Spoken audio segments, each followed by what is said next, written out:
동네 작은 책방이 독립서점이라고 불리며 하나 둘 생겨나기도 하고 경영난에 오래 버티지 못하고 문을 닫기도 합니다.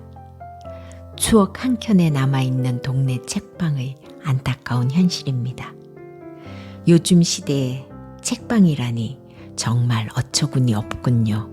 라는 부제의 터무니 책방, 책공간을 만났습니다.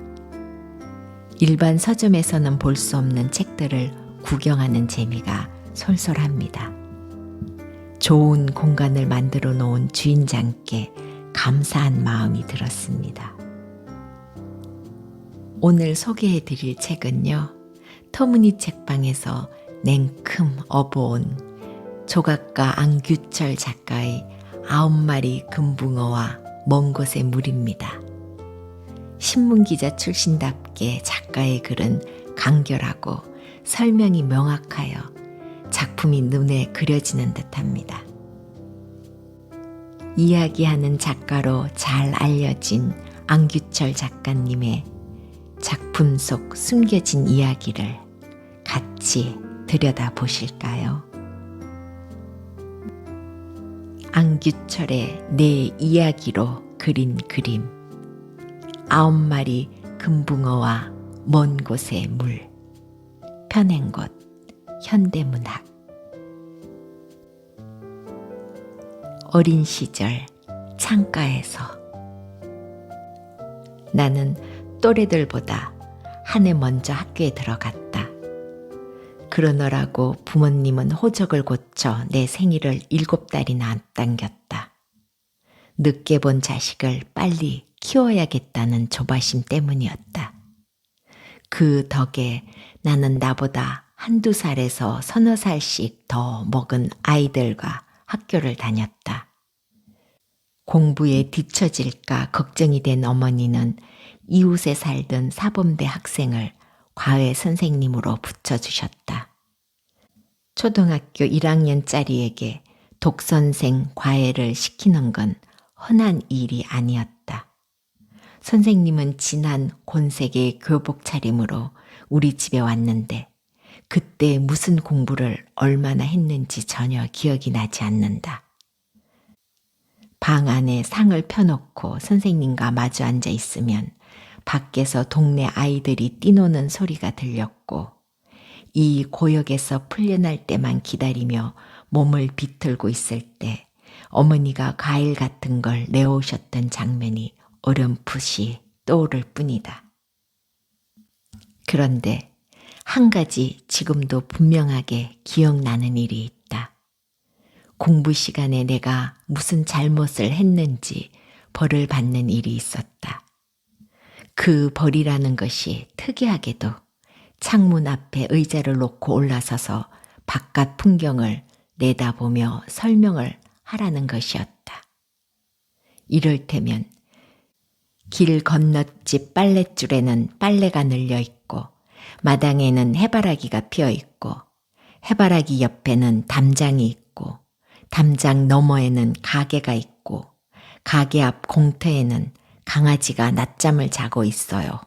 하는 식이다. 벌을 받는다기보다는 무슨 새로운 놀이를 하는 기분이었다. 그러나 익숙하게 보아온 세상의 모습을 하나도 빠짐없이 말로 설명하기란 생각처럼 쉬운 일은 아니었다. 더 할 얘기가 없어서 다 했는데요? 라고 말하며 고개를 돌릴 때마다 선생님은 내가 무심코 빼놓았거나 얼버무렸던 것들을 신기하게도 찾아냈다. 보이는 것은 하나도 빠뜨리지 말라는 것이다. 그것은 종이 위에 물감 대신 말로 풍경화를 그리는 일과 같았다. 그때 창가에 서서 그 기이한 벌을 받으며 보낸 시간은 아마 길지 않았을 것이다. 하지만 그 일은 내게 결정적인 사건이 되었다.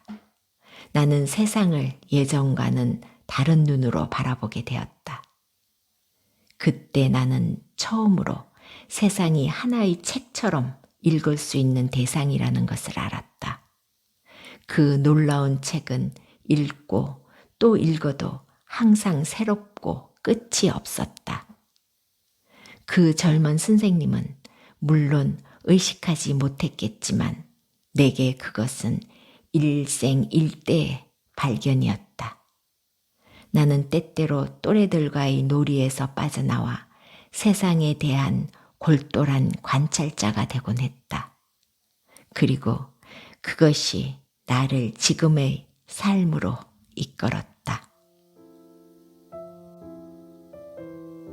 의자의 안부.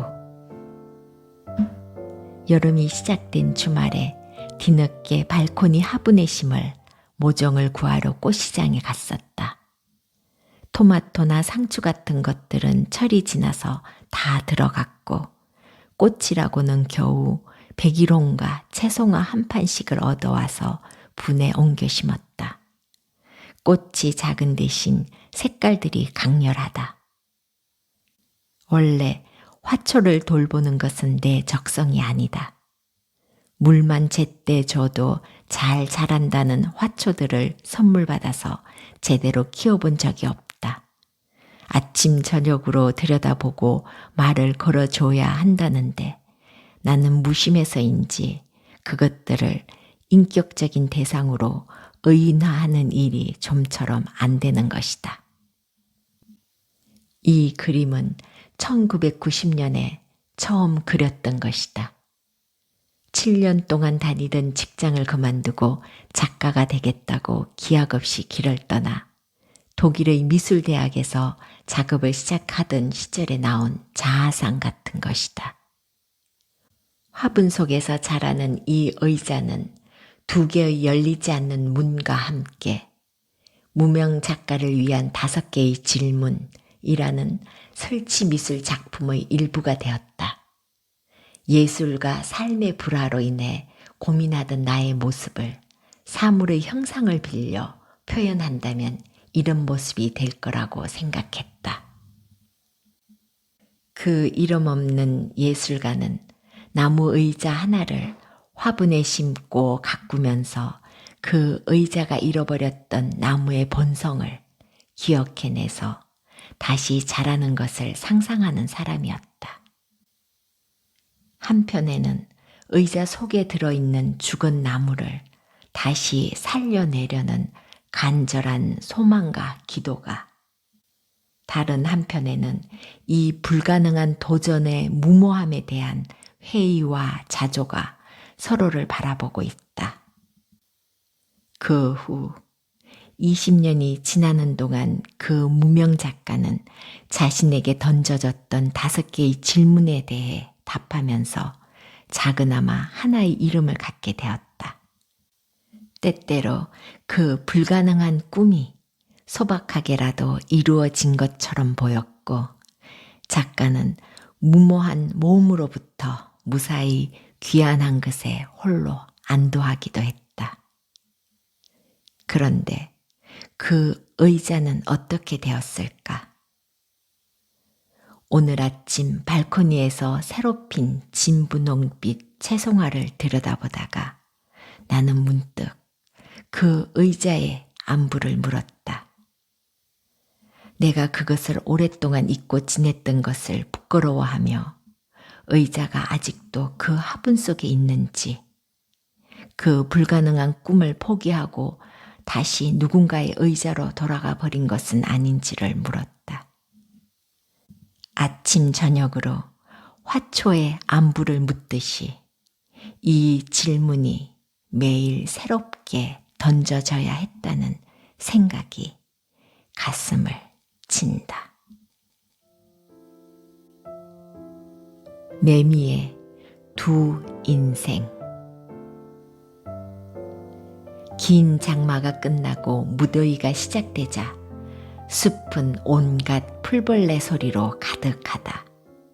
짝을 찾는 곤충들이 저마다 자신의 존재를 알리고 누군가의 마음을 얻기 위해 저렇게 목 놓아 우는 것을 생각하니 실없이 웃음이 나온다.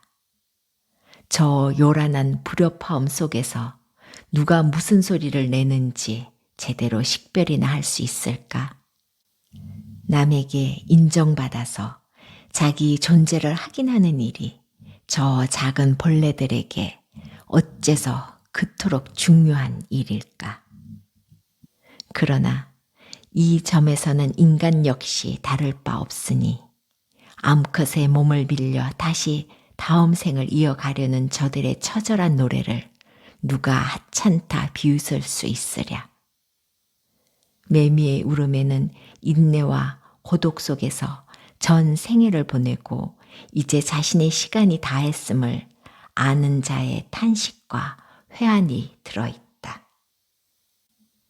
매미는 알에서 태어나 땅 속에서 굼벵이로 5년에서 7년을 산다. 초여름에 지상으로 나와 성충이 되면 수컷은 일주일 정도 짝을 찾기 위해 울다가 죽는다고 한다. 그러므로 그들에게는 전혀 다른 두 개의 생이 있다. 여러 해 동안 어둠 속에서 애벌레로 보내는 느리고 고요한 삶이 있고, 한여름 나무 그늘 아래서 펼쳐지는 부산하고 소란스러운 삶이 있다. 오랜 고독과 기다림의 세월이 있고 일생 동안 축적한 모든 것을 남김없이 탕진하는 아주 짧은 순간이 있다. 땅 속에서의 침묵과 기다림의 세월에 비해 땅 위에서의 시간이 너무 짧아서 사람들은 이런 매미의 운명을 안타까워한다. 하지만 과연 둘 중 어느 쪽이 그들에게 더 나은 시간인지 우리는 알지 못한다. 예술가들의 삶도 이와 다르지 않다. 무대 위에서 조명받는 짧은 순간이 있다면 어둠 속에서 깊은 외로움과 거듭되는 실패와 남에게 털어놓을 수 없는 불안을 감수해야 하는 오랜 세월이 있다. 무릇 예술가들에게 주어지는 경의는 바로 이에 대한 보상이고, 그럼에도 불구하고 짝을 찾지 못하는 매미처럼 실패할 수 있음을 받아들이는 용기에 대한 존중이다. 아직 쓸어야 할 마당. 글은 연속되는 선으로 이루어진다. 그것은 다름 아닌 글 쓴 사람의 생각이 걸어간 궤적이다.